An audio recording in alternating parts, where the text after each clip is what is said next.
রাজনৈতিক দলের সাথে প্রধান উপদেষ্টার বৈঠকে নির্বাচনের দিন তারিখ চেয়েছে বেশিরভাগ রাজনৈতিক দল।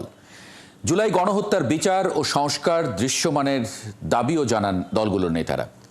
সরকারের মধ্যে রাজনৈতিক দলগুলোকে এড়িয়ে চলার প্রবণতা দেখা যাচ্ছে বলে দলগুলোকে আরও আস্থায় আনার দাবি জানান তারা। আরও জানাচ্ছেন মোহন ইসলাম। রাজনৈতিক দলগুলোর সাথে প্রধান উপদেষ্টার ধারাবাহিক বৈঠকে রবিবার সন্ধ্যায় প্রথম দফায় যোগ দেন গণতন্ত্র মঞ্চ, গণসংহতি আন্দোলন, সিপিবি, আমার পার্টি সহ বিভিন্ন দলের 11 নেতা। বৈঠকে প্রধান উপদেষ্টা জানান তিনি তার পদত্যাগপত্র লিখতে চেয়েছিলেন। পরে দলগুলো প্রধান উপদেষ্টাকে নির্বাচন দিয়ে ক্ষমতা হস্তান্তরের দাবি জানান। উনি পদত্যাগ করতে চেয়েছিলেন, আমরা বলেছি আপনি এক রণকৌশলেই সবাইকে কাজ করে দিয়েছেন, পদত্যাগ করতে চেয়েছেন, সব ঠান্ডা হয়ে গেছে, উনি হাসলেন না। মানুষের মধ্যে যে উৎকণ্ঠা, হঠাৎ করে বাংলাদেশে যে সংকটের সৃষ্টি হয়েছে আপনার পদত্যাগকে ঘিরে, এটা কোনোভাবেই করা যাবে না, কোনোভাবেই সেটা সমর্থনযোগ্য নয়। জনগণের সত্যিকার প্রতিনিধি নির্বাচিত করার যে ক্ষমতা, সেইটা অর্জন করার বিষয়ে যে দায়িত্ব, এইটাকে বাস্তবায়ন করার যে দায়িত্ব এই সরকার নিয়েছে, আমরা পরিষ্কারভাবে বলেছি এটা সম্পন্ন করেই আপনাদের সরকারকে যেতে হবে। নেতারা বলেন এই সরকারের ভেতরে ছায়া সরকার দেখা যাচ্ছে, রাজনৈতিক দলগুলোকে এড়িয়ে চলার প্রবণতা দেখা যাচ্ছে বলেও প্রধান উপদেষ্টাকে জানান তারা। আমরা পরিষ্কার করে বলেছি আমরা আপনার সরকারের মধ্যে আমরা একাধিক সরকার দেখতে চাই না। আমরা প্যারালেল অনেকগুলো সরকার কাজ করছে বলেই আমরা দেখছি। আমাদের দিক থেকে আমরা বলেছি যে এখানে বিচার, সংস্কার এবং নির্বাচন, এই তিনটা বিষয়কে পরস্পরের বিপরীতে দান না করিয়ে সমন্বিতভাবে একটা রোডম্যাপ করার জন্যে কিছু দল নির্বাচনের সুনির্দিষ্ট দিন তারিখ ঘোষণার দাবি করেছে। এর মধ্যে এবি পার্টি ফেব্রুয়ারির 5 তারিখে নির্বাচন দেওয়ার দাবি জানান। যে সংস্কার, বিচার এবং নির্বাচনের যথাসম্ভব একটা দ্রুত রোডম্যাপ দেওয়ার জন্য আমরা অনেকেই সেখানে মত প্রকাশ করেছি যে এটা বেটার হয় ফেব্রুয়ারির মধ্যে যদি নির্বাচনটা করা যায়, 5 ফেব্রুয়ারির মধ্যে। অবাধ নিরপেক্ষ নির্বাচনের জন্য যেইগুলো সংস্কার দরকার সেটা করে নিয়ে আমরা যদি জনগণের অংশগ্রহণে এই সংস্কার কাজে এগিয়ে নিয়ে যাই, সেটাই হবে সার্থকতা।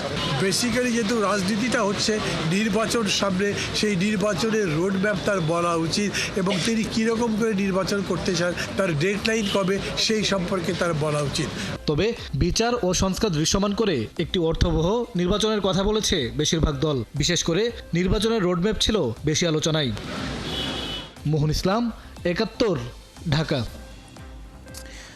গতকালের মতো আজকেও প্রধান উপদেষ্টা ডক্টর মোহাম্মদ ইউনূসের সঙ্গে বিভিন্ন রাজনৈতিক দলের নেতাদের বৈঠক হয়েছে এবং সেই বৈঠকে গতকাল যেমন যে বিষয়গুলো উঠে এসেছিল, আজকেও মোটা দাগে সেগুলোই নির্বাচন, সংস্কার এবং বিচার।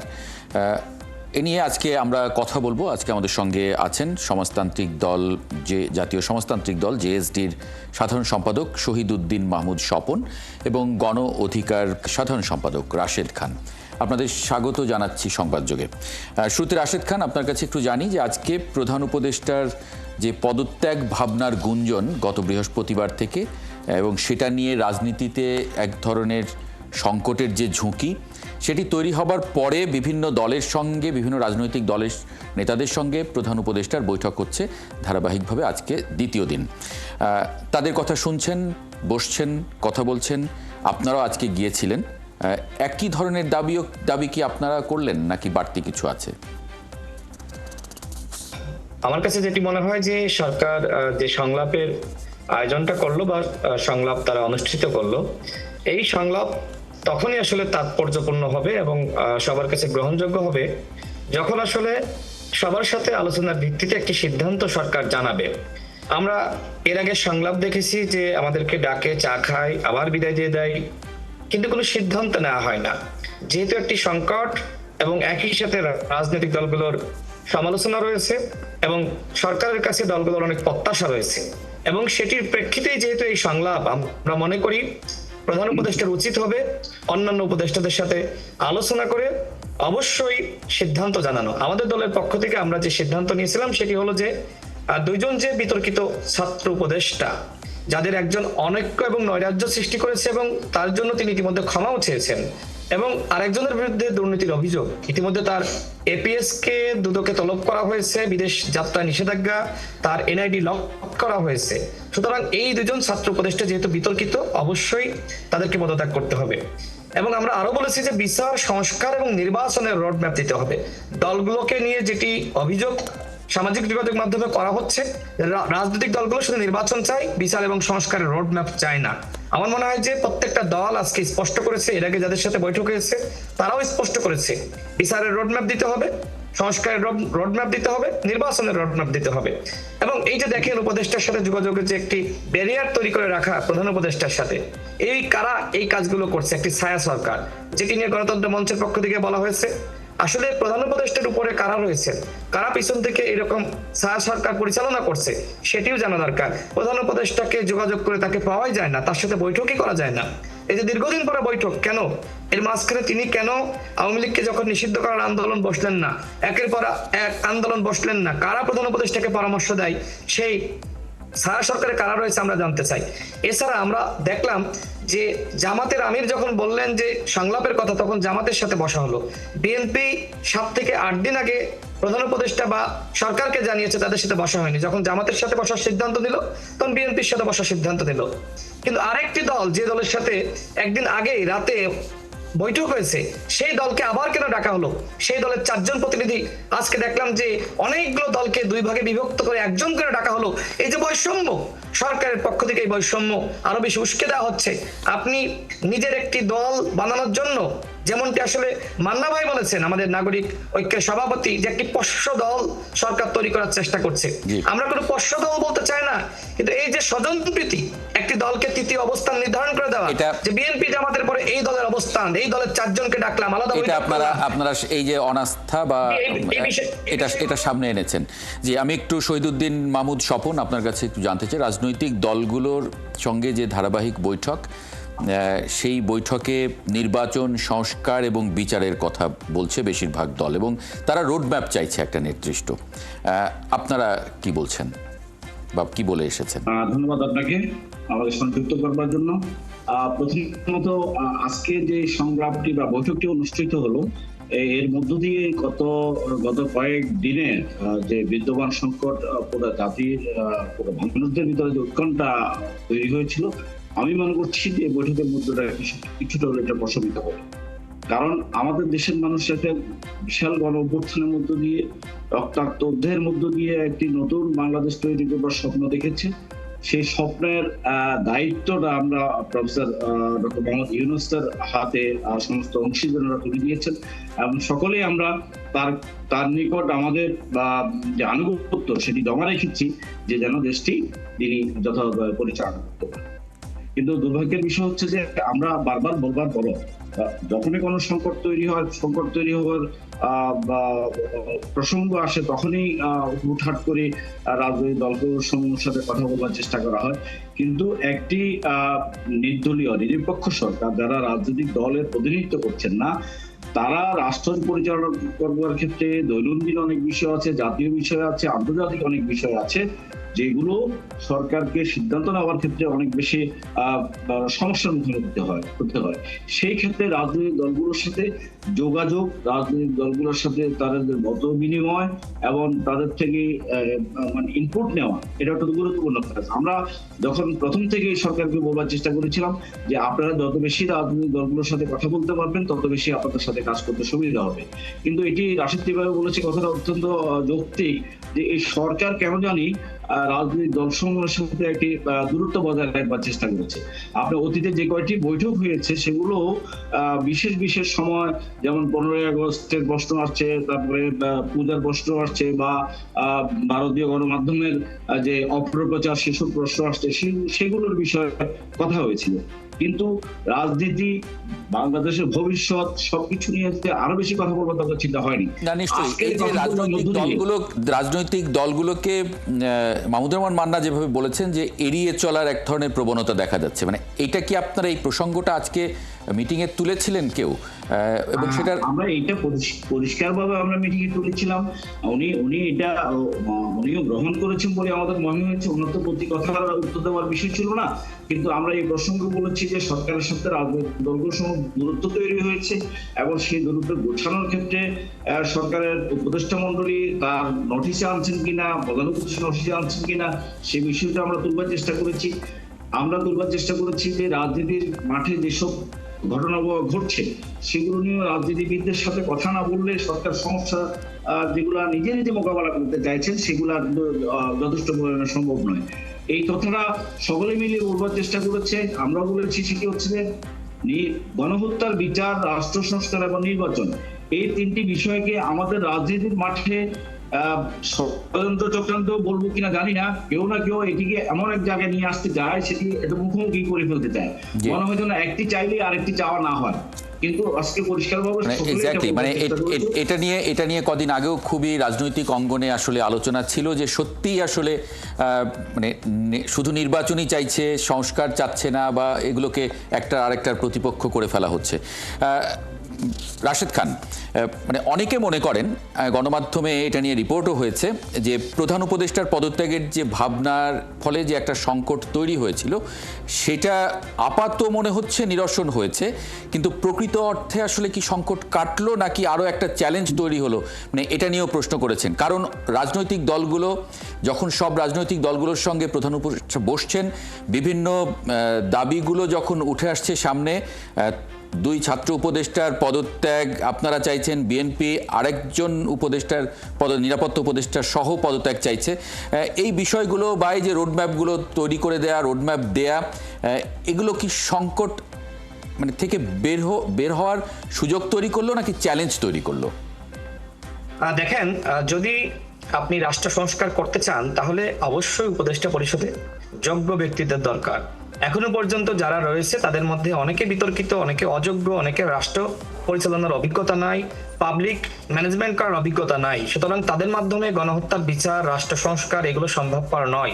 এবং অবাধ, সুষ্ঠু, নিরপেক্ষ নির্বাচন আরো বড় বিষয়, সেটি তো তারা পারবেনই না। যে কারণে এখন দাবি উঠেছে, আজকে মোটামুটি যে দলগুলো বৈঠক করেছে অধিকাংশ দল কিন্তু বলেছে যে উপদেষ্টা পরিষদের পুনর্গঠন করতে হবে। আর আমরা দীর্ঘদিন ধরে রাশেদ খান একটু থামাই, মানে কেন পারবে না বলে আপনার মনে হচ্ছে? কারণ রাষ্ট্রের যদি সব অর্গান ঠিকভাবে সহযোগিতা করে, যদি রাজনৈতিক দলগুলো সহযোগিতা করে, মানে যারা নির্বাচনের মূল স্টেক হোল্ডার, তারা যদি হেল্প করে, তাহলে কেন পারবে না একটা অবাধ, সুষ্ঠু, নিরপেক্ষ নির্বাচন? দেখেন, আপনার এই প্রতিষ্ঠান পরিচালনা করার জন্য অবশ্যই একজন যোগ্য পরিচালক রয়েছেন, তার দিক নির্দেশনা মোতাবেক আপনারা কিন্তু প্রতিষ্ঠান পরিচালনা করেন। এখন আপনার এই প্রতিষ্ঠানের যিনি পরিচালক রয়েছেন তিনি যদি সঠিক নেতৃত্ব না দেন তাহলে এই 71 টেলিভিশন সঠিকভাবে চলতে পারবে না। ঠিক একইভাবে এই উপদেষ্টা পরিষদে যেহেতু অযোগ্য ব্যক্তিত্ব, অদক্ষ ব্যক্তিত্ব রয়েছে এবং আওয়ামী লীগের প্রেতাত্মারাও কয়েকজন রয়েছে, সেই জায়গায় এই উপদেষ্টা পরিষদের মাধ্যমে কোনোভাবে গণহত্যার বিচার এবং একই সাথে কাঙ্ক্ষিত সেই নির্বাচন সম্ভবপর নয়।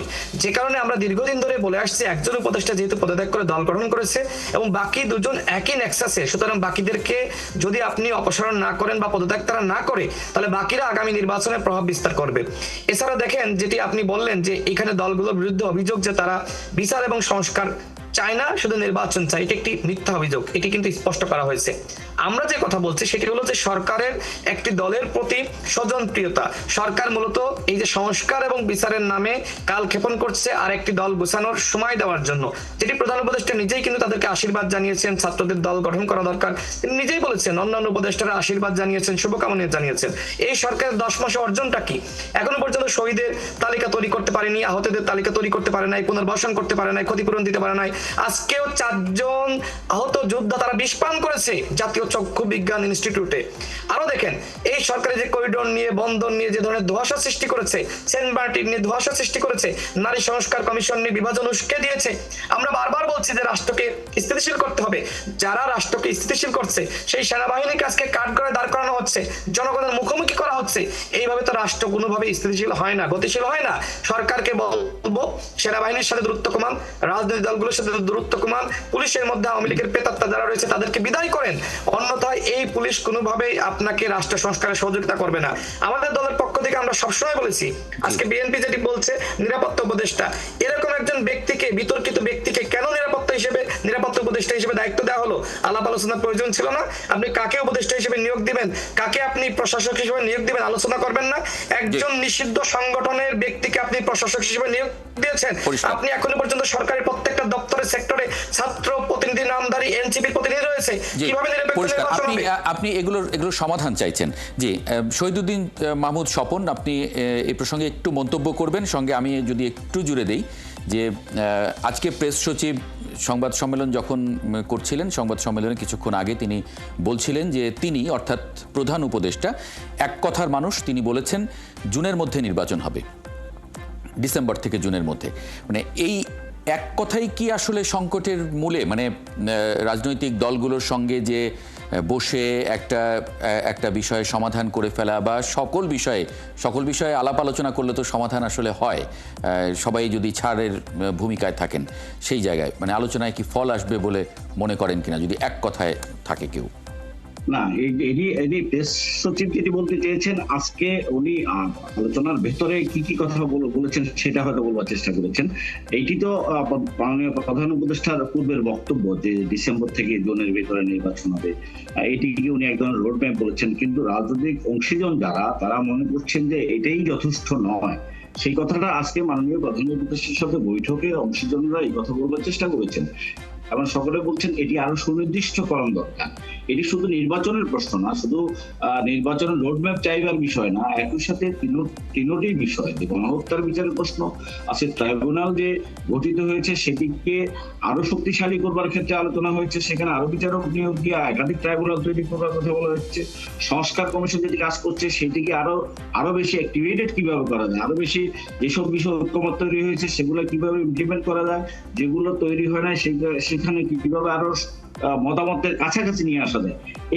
এই কাজগুলা করবার জন্য তো উদ্যোগী ভূমিকা দরকার। অনেক কাজ হয়েছে, হয়নি তা নয়, কিন্তু আরো বেশি পরিমাণ করা দরকার এবং সেই ক্ষেত্রে রাজনৈতিক অংশীদারদের সাথে যে দূরত্ব সেটি কমিয়ে আনতে পারলেই সেটি আরো বেশি ফলপ্রসূ হবে।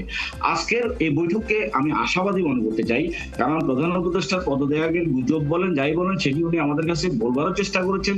উনি বলেছেন যে আমার মনে হয়েছে আমি কাজ করতে পারছি না, আমি যদি কাজ করতে না পারি তাহলে আমি কেন থাকবো। উনি একদম যে মায়ের মানে ঘুরিয়ে কথা বলবার মানুষ উনি নন বলে আমার মনে হয়।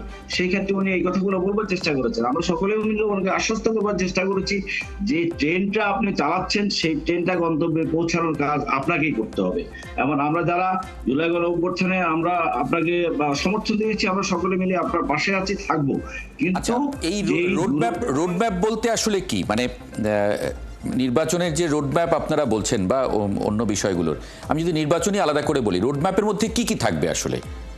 রোডম্যাপের ভিতরে বিচারের বিষয় দৃশ্যমান করবার জন্য, গতিসম্পন্ন একটা বিচার প্রক্রিয়া তৈরি করবার জন্য এখানে যে কাজ করবার দরকার, বিচার তো আর একদিনে শেষ হবে না, সেটা অনেক সময় লাগবে। কিন্তু এই সময়ের ভেতরে কি পরিমাণ কি কাজ করলে এটিকে দৃশ্যমান করা যায়, এটিকে মানে রায় আমরা পাচ্ছি কিনা, কত সময়ের ভিতরে পাচ্ছি, সেগুলো একটা রোডম্যাপ আমরা চাই। সংস্কার কমিশনে যে সমস্ত, আমরা সকলে সংস্কার কমিশনে গিয়েছি, সকলে আমরা আলোচনা করছি, কথা বলেছি এবং অনেকগুলো বিষয়ে আমরা প্রায় 100 থেকে 120 সকলেই আমরা ঐক্যমত পোষণ করেছি। বাকি যেগুলোতে আমাদের ঐক্যমত নাই, সেগুলোতে ভিন্ন কথা যেখানে আমরা মিনিমাইজ করতে পারি, সেগুলো নিয়ে আমরা একটা সিদ্ধান্তে পৌঁছাতে পারি। সেই ভিত্তিতে একটা জাতীয় সনদ তৈরি হয়ে গেলে কিন্তু এক ধরনের অগ্রগতি হয়ে গেল।